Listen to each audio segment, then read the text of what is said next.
Students, welcome to my YouTube channel. आज आम +3 5th semester DSC paper 1 प्रथम विषय सारांश देखिए कौन देखे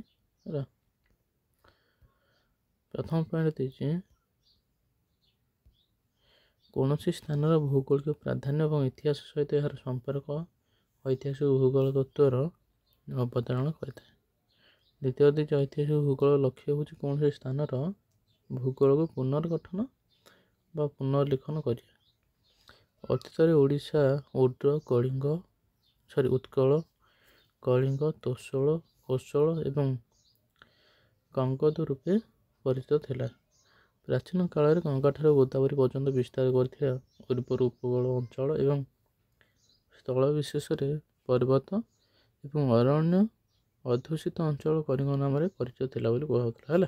महाभारत वन पर्व लोमस ऋषि युधिष्ठिर को कलिंग राज्य संपर्क में सूचना देते है।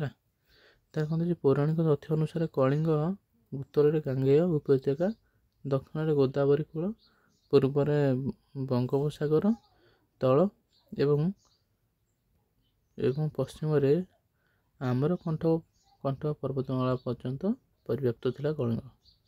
ख्रीष्टपूर्व 4th शताब्दी नंदमान द्वारा कलिंग शासित होता है। ख्रीष्टपूर्व 4th शताब्दी तार ख्रीष्टपूर्व 200 अशोक द्वारा कलिंग कबलित होता। ख्रीष्टपूर्व 1st शताब्दी ऐर खारवेल कलिंग को शासन करते। गुप्त मान 5th शताब्दी बेलू वंग राजा मैंने निजक कलिंगाधिपति उपाधि घोषित करते। गंग राजत्व कलिंग श्रीकाकुलम एवं विशाखापट्टनम जिला मध्य सीमित था। मात्र गोड़गंग राजत्व कलिंग गंगा ठार गोदावरी पर्यंत विस्तृत थिला।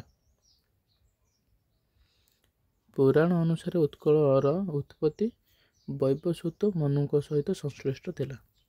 मनु पुत्र कलिंग उत्कल नाम अनुसार यह उत्कल नाम ख्यात थिला। उत्कल कहीं दिया ना जापार तथर ओके। ऐतिहासिक एफई पार्गेटर आधुनिक छोट नागपुर दक्षिण भाग को उत्कल रूप परिचित करते। प्रोफेसर बीसी लंग मतरे उत्तर में कसिबा मैदानपुर प्रभावित कसाब नदी दक्षिण कलिंग राष्ट्र और पश्चिम मैकाल पर्वत द्वारा उत्कल आवृत थिला बोली वर्णना कराई।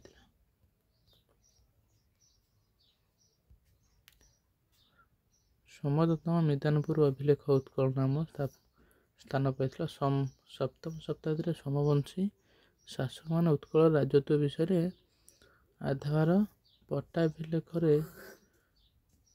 शशि वंशर राजा महानन राजा उल्लेख कर। हर्षवर्धन परवर्ती समय उत्कल उत्तर तोषाली नदी परिचित थे। उत्कलर शैलभव और भौमगढ़ मैंने शासन करुले। गजपति मान शासन समय उत्कल ओडिशार राज्य रूप परिगणित होता। कोशल राज्यर सृष्टि एक पौराणिक किंवदंती उपर आधारित। रामायण वर्णना अनुसार राम कोशल राजत्व करुले कहूला। लव और कुश कोशल शासक रूप दायित्व ग्रहण करते। हुएन्साग वर्णना अनुसार कोशल मध्य प्रदेश बिलासपुर एवं रायपुर तथा ओडिशार संबलपुर बलांगीर एवं सुंदरगढ़ को नहीं गठित होता बोली अनुमान करा जाउछि। 8th 9th शताब्दी कोशल सोमवंशी अधीन रही। सोमवंशी पतन पर तेलुगु चौड़ माने एवं पर चौहान माने कोशल अधिकार कर संबलपुर को शासन केन्द्रस्थल करते। ख्रीष्टपूर्व 161 मगध सम्राट अशोक कलिंग आक्रमण कर विषय शाहाबाद गदी प्राप्त त्रयोदश शिला अनुसार प्राप्त होता है। त्रयोदश शलानुशासन विवरणी प्राप्त कलिंग युद्धर कलिंग प्राय 1 लाख सैन्य को हत्या कर प्राय 1,50,000 कलिंग सैन्य बंदी होते। युद्धर भयावहता गुरुतर था। यह युद्ध अधुना ओडिशार राजधानी भुवनेश्वर निकटस्थ धौली पहाड़ निकटस्थ दया नदी कूल संघटित होता बुझला। कौटी ना दया नदी कूल कलिंग युद्धटी होता। 1,50,000 कलिंग सैन्य बंदी होते।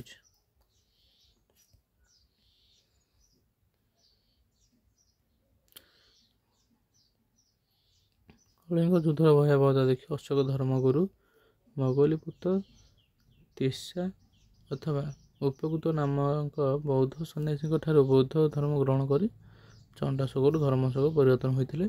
ବିଭିନ୍ନ କାରଣରୁ ସମ୍ରାଟ ଅଶୋକ ରାଜତ୍ୱର ଅଷ୍ଟମ ବର୍ଷରେ ଖ୍ରୀଷ୍ଟପୂର୍ବ 161ରେ କଳିଙ୍ଗ ଯୁଦ୍ଧର ନିର୍ଗତ ହୋଇଥିଲା। ଏହା ଥିଲା ଅଶୋକଙ୍କ ଜୀବନର ପ୍ରଥମ ଓ ଶେଷ ଯୁଦ୍ଧ ଥିଲା। ହେଲା, କଳିଙ୍ଗ ଯୁଦ୍ଧ ତାଙ୍କ ଜୀବନର ଶେଷ ଯୁଦ୍ଧ ଥିଲା ବୋଲି କହୁଛି। ହେଲା, କଳିଙ୍ଗ ଯୁଦ୍ଧ ପରେ ଅଶୋକ ବିଶ୍ୱ ଭାତୃତ୍ୱ ପ୍ରତିଷ୍ଠା ଦିଗରେ ଉଦ୍ୟମ କରିଥିଲେ। ସେ ବୌଦ୍ଧ ଧର୍ମର ପ୍ରଚାର ଓ ପ୍ରସାର ପାଇଁ ଭାରତ ଏବଂ ଭାରତ ବାହାରେ ନିଜର ରାଜକର୍ମଚାରୀ ସହିତ ପୁତ୍ର କନ୍ୟାକୁ ନିୟୋଜିତ କରିଥିଲେ।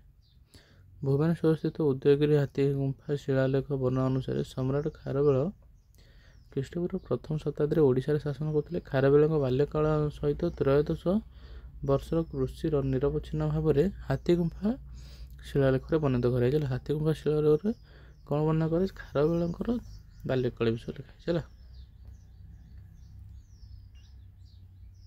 ଖାରବେଳ ଥିଲେ ଚେଦି ବଂଶର ତୃତୀୟ ନରପତି। ସେ ଖ୍ରୀଷ୍ଟପୂର୍ବ 16ରେ ସିଂହାସନ ଆରୋହଣ କରିଥିଲେ। ବାଲ୍ୟାବସ୍ଥାରେ ସେ ରୂପ, ଲେଖ, ଗଣନା, ବ୍ୟବହାର ବିଧି ଇତ୍ୟାଦି ବିଷୟରେ ଜ୍ଞାନ ଲାଭ କରିଥିଲେ। 13 ବର୍ଷ ଶାସନ ବିଷୟ ଏବଂ ବୀରତ୍ୱ ହାତୀଗୁମ୍ଫା ଅଭିଲେଖ ବର୍ଣ୍ଣିତ। ଜଣେ ପ୍ରଜାବତ୍ସଳ ସମ୍ରାଟ, ଦିଗ୍ବିଜୟ ବୀର, କଳା ସ୍ଥାପତ୍ୟର ପୃଷ୍ଠପୋଷକତା, ସାମ୍ରାଜ୍ୟ ଗଠନକାର ରୂପେ ଖାରବେଳ ପ୍ରାଚୀନ ଭାରତ ଇତିହାସରେ ପ୍ରମୁଖ ସ୍ଥାନ ଗ୍ରହଣ କରିଛନ୍ତି।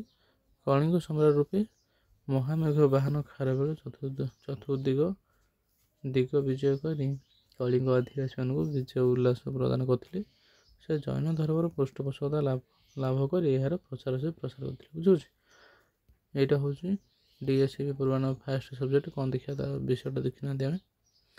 ତାର ହେଉଛି ଏଇଟା ୟୁନିଟ୍ 1ଟା ଓଡ଼ିଶା ଐତିହାସିକ ଭୂଗୋଳ କଳିଙ୍ଗ ଉତ୍କଳ କୌଶଳ ବିଷୟରେ ଜାଣିବା। କଳିଙ୍ଗ ଯୁଦ୍ଧ 261 ଏବଂ ଏହାର ଫଳାଫଳ ବିଷୟରେ ଏଥିରେ ପଢ଼ିବା। ଖାରବେଳଙ୍କ ଜୀବନୀ ଏବଂ କୃତିତ୍ୱ ବିଷୟରେ ମଧ୍ୟ ଏଥିରେ ଜାଣିବା। ହେଲା, ଏଇସବୁ ହେଉଛି ତାର ସାରାଂଶ ଜାଣିଲେ ନେକ୍ସଟ ଭିଡ଼ିଓରେ ଆମେ ତାର ସବୁ ଯାହା ରହିଲେ ପ୍ରଶ୍ନ ଉତ୍ତର ତାର ଆଲୋଚନା କରିବା। ବୁଝୁଛି, ଯାଇ ବହୁତ ହେଲ୍ପଫୁଲ୍ ହେଇପାରିବ ଏକ୍ଜାମ୍ ପାଇଁ। ଓକେ ବୋଲେ, ଓକେ, ଥ୍ୟାଙ୍କ ୟୁ।